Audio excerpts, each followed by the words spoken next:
Welcome to Sweet Life Beat Life. We hope this video helps. In this video, I will explain how to register a trademark in Germany.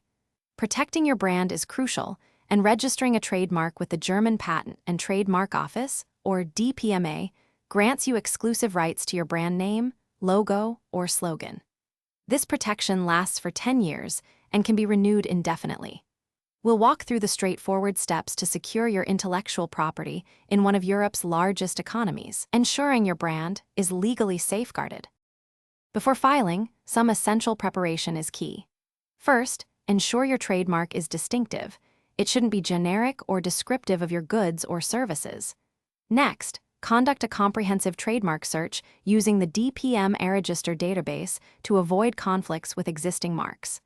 The DPMA does not perform this search for you. Finally, classify your goods and services according to the International NICE classification system, which has 45 categories, to define the scope of your protection. Now, let's talk about filing your application.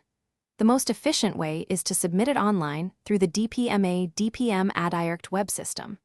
You'll need to provide your applicant details, a clear representation of your trademark, and a precise list of the goods and services you wish to protect, categorized by their NICE classification.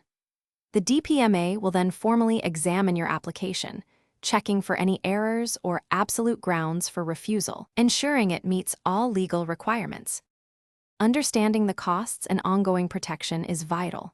The basic online application fee is €290, covering up to 3 classes of goods or services. Each additional class costs €100. After examination, your trademark is published in the Official Gazette, initiating a 3-month opposition period. If no valid oppositions arise, your trademark is registered. Protection lasts for 10 years from the filing date and can be renewed indefinitely for a fee of €750. Thanks for watching. Consider subscribing if we helped you.